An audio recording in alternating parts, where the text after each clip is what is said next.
Alright guys, so we're done installing the subway tiles, and of course we continued with the same style as the bathroom, so it kind of flows better.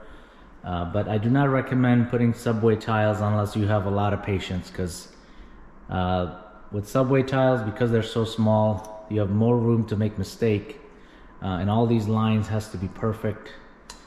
But yeah, anyway, so it's done, and because we're not going to be here for the next 7 days, we're going to wait about 3 hours, maybe 4 hours before we put the grout. So there should be plenty of time for the mortar to dry, whatever, but I think it's such a small space, we should be fine. So yeah, let me know what you guys think. And we kind of flow it all the way up here. That's where the fridge is going to be. And again, those of you who forgot, up here there's going to be some customized shelves, so it's not going to be empty up here.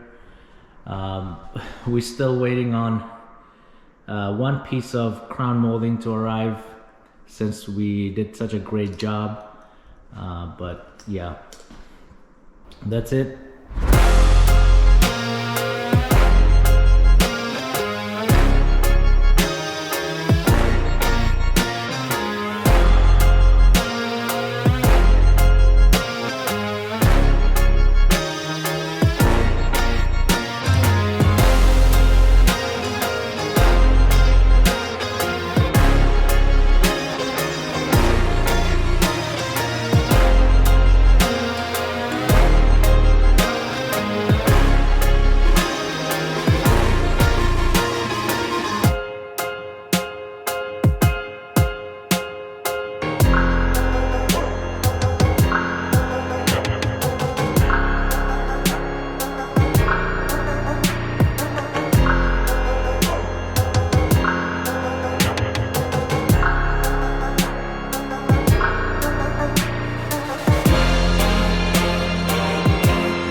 Alright guys, we're officially done with the kitchen.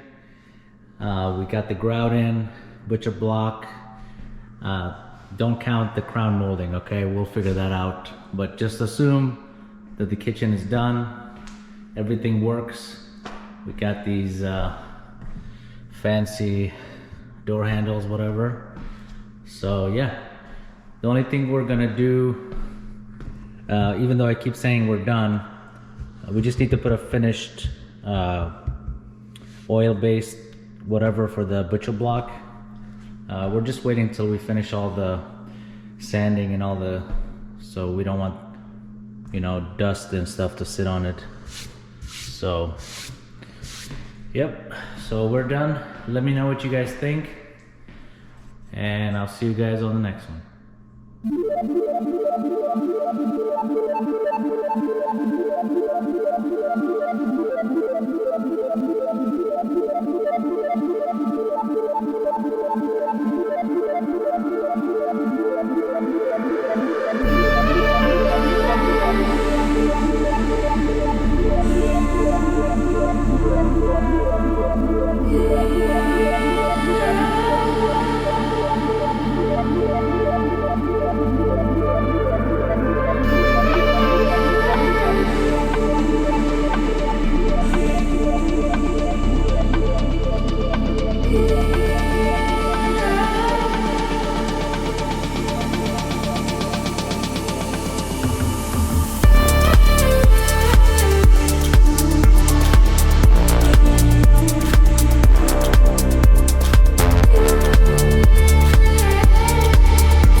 Guys, so the well is complete. We got water. So right now what they have done is they connected the wire to the electric panel to run it for the next 24 to 48 hours.